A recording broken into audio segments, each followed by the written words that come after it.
दोस्तों नमस्कार। आज की मेरी कहानी है पत्नी की डायरी। दोस्तों, आप जब इस पत्नी की दर्द भरी डायरी पढ़ेंगे तो आपके भी आंखों में आंसू आ जाएंगे कि एक पत्नी का अपने परिवार के लिए क्या क्या करती है। अगर आपको यह कहानी पसंद आए तो प्लीज़ मेरे चैनल को सब्सक्राइब ज़रूर करें। जीतू जी ज़ोर ज़ोर से अपनी मरी हुई पत्नी को गाली दे रहे थे।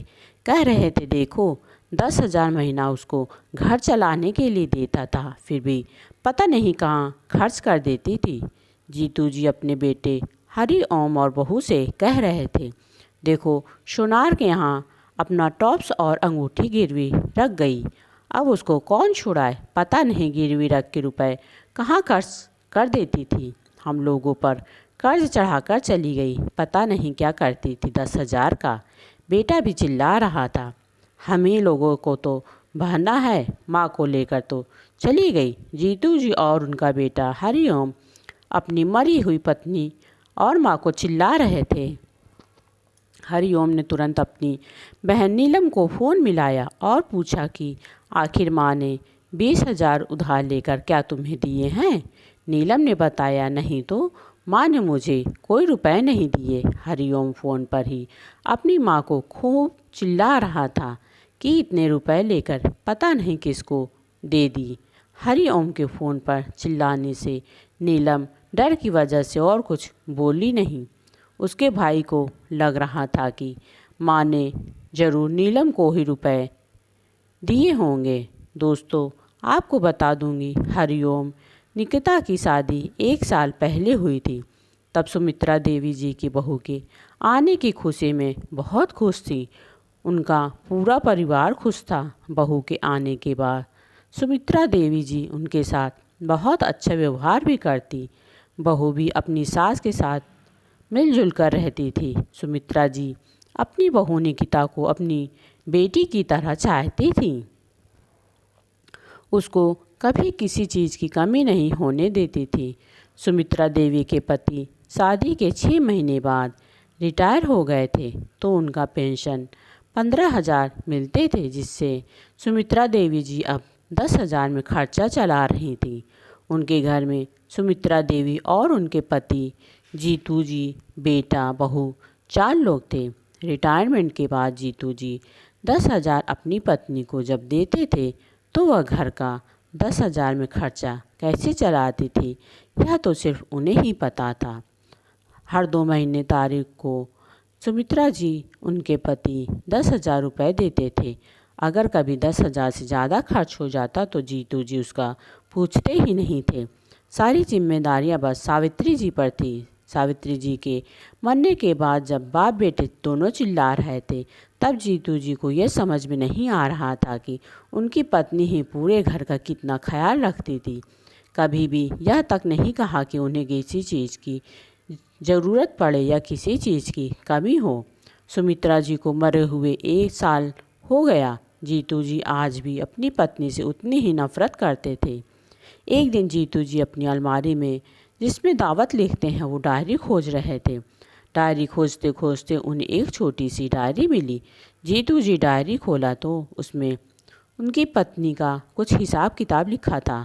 उसमें जब उनके नौकरी करते थे तो उनका हिसाब किताब भी लिख रखी थी कि उनके पति ने उनको कितने रुपए दिए और उन्होंने कितने रुपए बचा कर रखे। उनके हस्बैंड ने देखा कि जब वे रिटायर हुए थे तो अपनी पत्नी को घर चलाने के लिए 10,000 देते थे। उसके बाद से उनकी पत्नी ने उस 10,000 में से कुछ भी बचत नहीं किया, बल्कि और उसमें 3-4 हज़ार और एक्स्ट्रा खर्च हो जाते थे। उनकी पत्नी की डायरी में लिखा था, 2 तारीख को 10,000 मिले, 3 तारीख को दूध वाले को 1,200 दिए, 5 तारीख को अपनी पति को दवा लाने के लिए 3,000 रुपये दिए। बहू कई महीने बाद अपने मायके जा रही थी।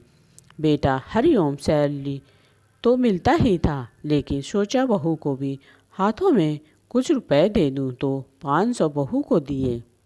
मेरी भी कुछ तबीयत ठीक नहीं लग रही है, मुझे भी बीपी हाई लग रहा है, सोच रही हूँ जाऊँ दवा ले आऊँ। सुमित्रा जी अपने मन में सोच रही थी कि 10,000 में तो 5,000 ख़त्म हो चुके हैं।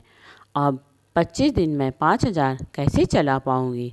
ऐसा करती हूँ कि कल मेडिकल स्टोर से ही बीपी की कोई सस्ती सी दवा लाकर खा लूँगी।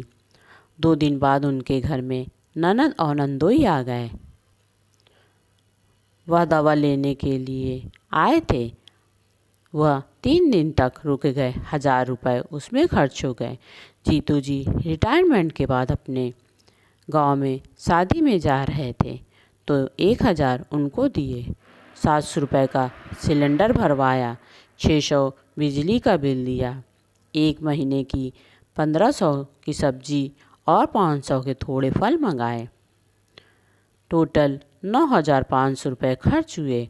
500 रुपये हरिओम ने मांग लिए। अब मैं दवा कैसे लाऊं? पैसे तो सब ख़त्म हो गए। अब महीना भी पूरा नहीं हुआ। अभी तो 25 ही तारीख है। अब मैं क्या करूं? अभी 5 दिन है। अब मैं घर का खर्च कैसे चलाऊं? ऐसा करती हूं कि अपनी अंगूठी गिरवी रख देती हूं। अगले महीने जब पति दे देंगे तो उसे बचा कर दे दूंगी।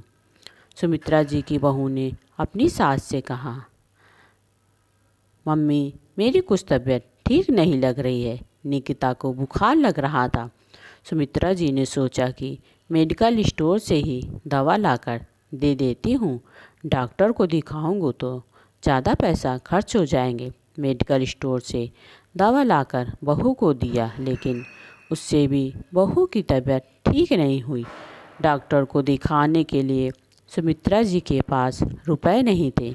उन्होंने अपनी अंगूठी 5,000 में सोनार के यहाँ गिरवी रख दी। सोचा कि अगले महीने में रुपए देकर ले लूँगी। और फिर उन्होंने अपनी बहू को डॉक्टर को दिखाया। डॉक्टर ने बहू को टाइफाइड बताया। 3,000 बहू में खर्च हो गए। अभी तो मैं अपनी दवा ही ले नहीं पाई। ऐसा करती हूँ आज मैं मेडिकल स्टोर से दवा ले ही लेती हूँ। जब वह दवा लेने गई तो दवा बहुत महंगी मिल रही थी। उन्होंने सोचा कि अभी खर्च कर दूंगी तो आगे घर का कैसे खर्च चला पाऊंगी। ऐसा करती हूँ अगले महीने ले लूँगी। अगला महीना शुरू हो गया। खर्चा तो कम होने का नाम ही नहीं ले रहा था। कभी पति की दवाई तो कभी बहू की दवाई और कभी मेहमान आ जाए उसमें खर्चा। तभी अचानक एक दिन बाइक से हरिओम का एक्सीडेंट हो जाता है। उसके पैर में काफ़ी चोट लग जाती है। 10,000 में खर्च चलाना मुश्किल हो रहा था तो सुमित्रा जी ने कान के टॉप्स सोनार के यहाँ 15,000 रुपये में रख दिए। हरिओम का पैर ठीक कराया। 3 महीने तक हरिओम काम पर नहीं गया और सुमित्रा जी के ऊपर और जिम्मेदारी बढ़ती गई। उस 10,000 में क्या क्या करती वो। वह तो अपने डॉक्टर तो दूर दवा तक नहीं ले पा रही थी। इस टेंशन की वजह से सुमित्रा जी की बीपी हाई हो रही थी। घर में किसी को कोई चिंता नहीं थी कि एक पत्नी का कोई हाल चाल पूछ ले। हरिओम 3 महीने से ऑफिस नहीं जा रहा था। घर का खर्चा बढ़ता ही जा रहा था। आखिर एक माँ करे भी तो क्या करे। दोस्तों, अब आप यह कहेंगे सुमित्रा जी को अपने पति जीतू जी से बात करनी चाहिए। सुमित्रा जी जीतू जी से बहुत डरती थी। डर की वजह से वह अपने पति से कुछ कह ही नहीं पाती थी। अगर कभी कुछ कह देती तो उनके पति बस यही कहते कि अब तुम्हें ही घर का सारा खर्चा संभालना है। अब घर की जिम्मेदारी के आगे सुमित्रा जी क्या क्या संभाले। उनकी खुद की बीपी बढ़ती जा रही थी। फिर वही हुआ जो नहीं होना चाहिए था। सुमित्रा जी को ब्रेन हेमरेज हो गया। वह अपनी दवा तक नहीं ले पाए। जीतू जी अब अपनी पत्नी की डायरी पढ़े तो उन्हें आज बहुत अफसोस हो रहा था कि उन्होंने अपनी पत्नी से कभी इस बारे में बात क्यों नहीं की। शायद बात की होती तो आज वह अकेली नहीं होती। उनकी पत्नी भी आज उनके साथी होती। जीतू जी ने अपने बेटे हरिओम को भी डायरी पढ़ाया। हरिओम को भी आज अपनी गलती का एहसास हो गया कि घर की जिम्मेदारी को संभालना बहुत ही कठिन होता है। कब क्या मुसीबत आ जाए कुछ पता नहीं होता। अपनी माँ की डायरी पढ़ने के बाद हरिओम ने यही सीखा कि वह अपनी पत्नी का घर के खर्च में पूरा सहयोग करेगा। वह कभी भी अपनी पत्नी को किसी भी चीज़ की अकेली परेशानी नहीं उठाने देगा। दोस्तों, मैं आपसे बस इतना ही कहना चाहूँगी कि जब भी आप अपनी पत्नी को घर का सारा भार संभालने के लिए दे तो उससे ज़रूर आपस में बातचीत करते रहें। अगर दोनों में से किसी को कोई प्रॉब्लम हो तो एक दूसरे का सहारा भी बने, ना कि बात को टाल दें। दोस्तों, आपको यह कहानी कैसी लगी प्लीज़ हमें कमेंट बॉक्स में ज़रूर बताएं। अच्छी लगी हो तो प्लीज़ मेरे चैनल को लाइक, शेयर और सब्सक्राइब ज़रूर करें। कहानी सुनने के लिए आपका बहुत बहुत धन्यवाद।